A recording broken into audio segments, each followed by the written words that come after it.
श्रीराम समर्थ. श्रीराम. दशक पहिला स्तवनाचा. समास 7वा कवेश्वर स्तवन. Dashak 1 Prayers. Chapter 7 Praise of Great Poets. Shri Ram. आता वंदू कवेश्वर, शब्द सृष्टीचे ईश्वर, नातरी हे परमेश्वर, वेदावतारी.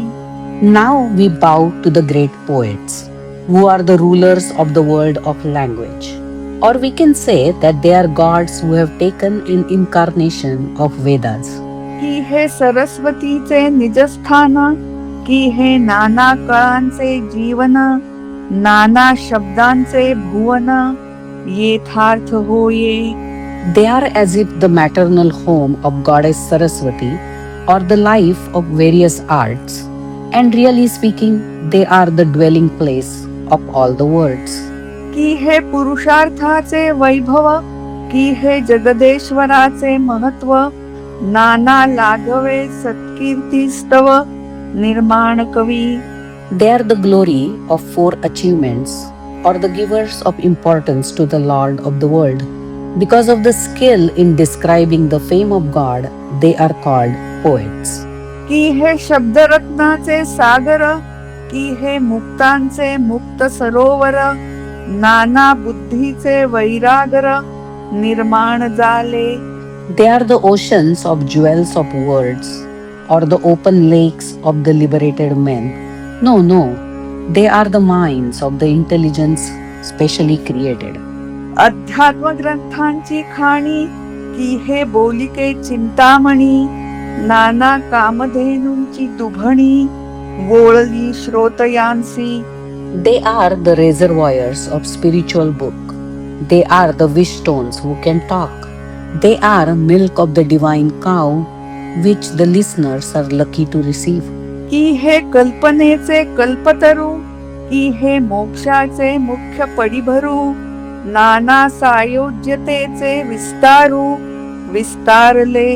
Or we can say that they are the divine wish trees of imagination or the central resort of freedom. They are the extended nature of total freedom. की हा परलोकीचा निजस्वार्थू, की हा योगियांचा गुप्तपंथू, नाना ज्ञानियांचा परमार्थू, रूपासी आला. These poets are the embodiment of the welfare in other world, or they are in a way the secret path of yogis. The spiritual endeavor of intelligent people has taken shape and form in them. की हे निरंजनाची खूण, की हे निर्गुणाची ओळखण, माया विलक्षणाचे लक्षण, ते हे कवी. They are the identification mark of the abstract principle. They are the recognition of that which is without attributes. They can be said to be reflection of the one who is beyond illusion. Such are these poets. की हा श्रुतीचा भावगर्भ, की हा परमेश्वराचा अलभ्य लाभ, नातरी होये सुलभ, निजबोध कवी रूपे. They are the essential sense of Vedas, or by the grace of these poets, the otherwise unapproachable Almighty God is understood through self-knowledge. कवी मुमुक्षांचे अंजन, कवी साधकांचे साधन, कवी सिद्धांचे समाधान, निश्चयात्मक. Poets are a kind of ointment which opens the eyes of the aspirant. They can be said to be very penance of the seekers, or the contentment of the adepts, which is never disturbed. कवी स्वधर्माचा आश्रय, कवी मनाचा मनोजयो, कवी धार्मिकाचा विनयो, विनय करते. Poets are the resort of the essential religion of everyone. They are the guides of self-control. The poets are the humility of religious person and inspirers of gentleness. कवी वैराग्याचे संरक्षण, कवी भक्तांचे भूषण, नाना स्वधर्म रक्षण, ते हे कवी. Poets are the protectors of desirelessness. They are adornment of devotees. These poets protect our own religion. कवी प्रेमळांची प्रेमळ स्थिती, कवी ध्यानस्थांची ध्यानमूर्ती, कवी उपासकांची वाढकीर्ती विस्तारली. They are the state of love of lovers. They are the object of meditation of those who meditate. They spread the fame of the real devotees in the world. नाना साधनांचे मूळ, कवी नाना प्रयत्नांचे फळ, नाना कार्यसिद्धी केवळ कवीचे नी प्रसादे. They are the roots of all spiritual efforts and they are the fruit of various endeavors. We can say that by grace of poets, various undertakings are successful. आधी कवीचा वाग्विलास, तरी मग श्रवणी तुंबळे रस, कवीचे नी मतिप्रकाश कवित्वास होये. First, there is the poetic accomplishment. Then, the interest in listening is increased, and by the good poetry, other poets get the guiding light for their poetry. कवी व्युत्पन्नाची योग्यता, कवी सामर्थ्यवंतांची सत्ता, कवी विचक्षणाची कुशलता नाना प्रकारे.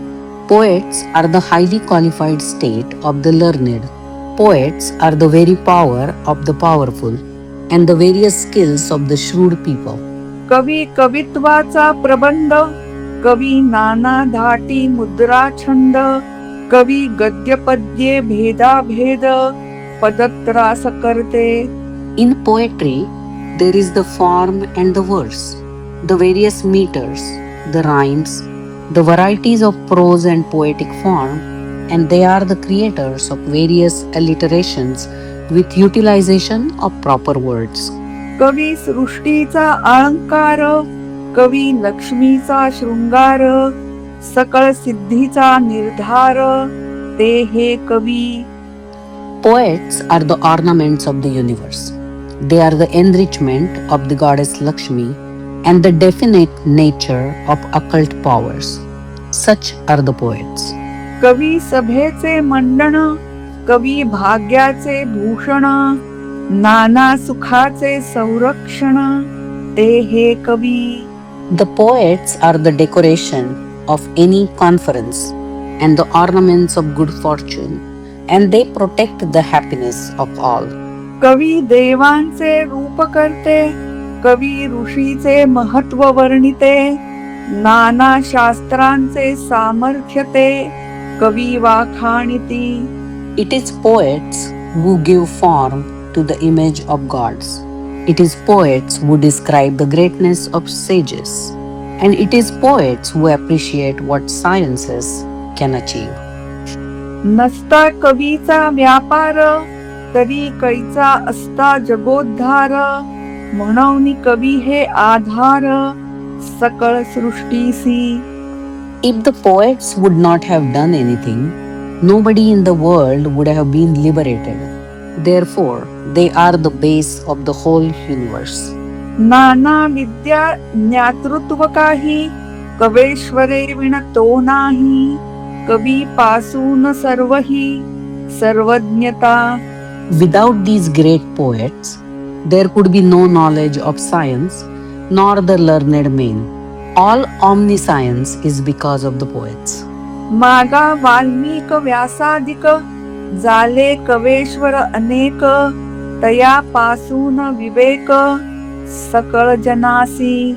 In ancient times, many great poets were there, like Vyas and Valmiki.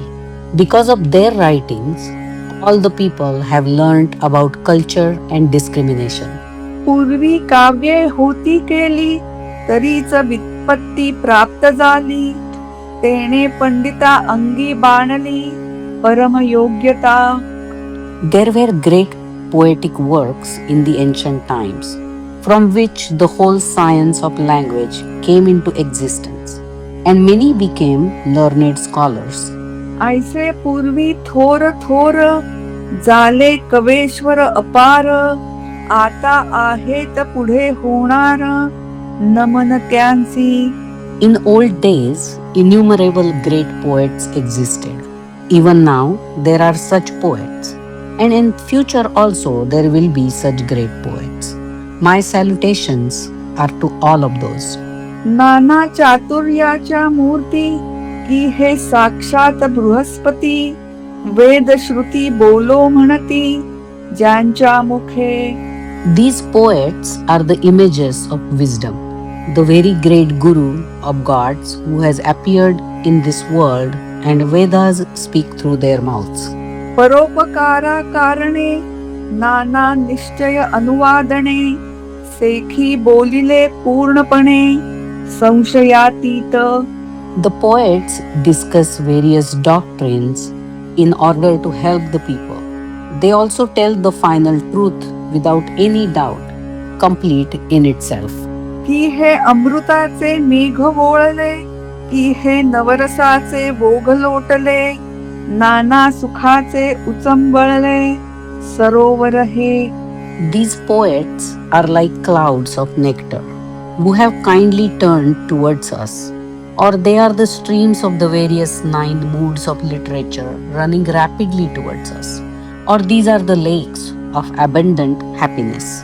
की हे विवेक निधीची भांडारे, प्रगट झाली मनुष्याकारे, नाना वस्तूचे नि विचारे कोंदाटले हे.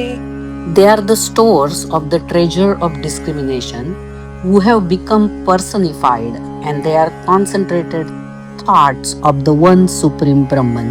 की हे आदिशक्तीचे ठेवणे, नाना पदार्थास आणि उणे, लाधले पूर्व संचिताच्या गुणे विश्वजनासी.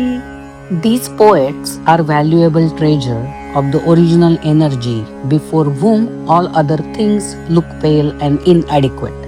We may say that by great good fortune the people of the world have got them. की हे सुखाची तारुवे लोटली, आक्षे आनंदे उतटली, विश्वजनास उपेगा आली, नाना प्रयोगा कारणे. Or we can say that these poets are the ships of happiness which are full of bliss and are useful to all the people in their pursuit of spiritual bliss, the shore and beyond. की हे निरंजनाची संपत्ती, की हे विराटाची योगस्थिती, नातरी भक्तीची फळश्रुती फळास आली. They are the wealth of the blotless Brahman. They are the yoga state of the universal man, or the result of devotion which has borne fruit. की हा ईश्वराचा पवाड, पाहता गगनाहून वाड, ब्रह्मांड रचने हून जाड, कवी प्रबंध रचना. These are the fame of God which is greater than heavens, and the literature of these poets is vaster than the created universe. आता असो हा विचार, जगास आधार कवेश्वर, तयासी माझा नमस्कार साष्टांग Bhave. Now enough with all of this thinking. These great poets are the supports of the universe, and to them my prostrations in great respect are offered. इति श्री दासबोधे गुरु शिष्य संवादे कवेश्वर स्तवन नाम समास 7वा Shriram. Thus, in the first dashak of Dasbodh, in the dialogue between the Guru and the disciple, this 7th chapter by name Praise of Great Poets is completed here. Shri Ram, Samartha Shri Ram.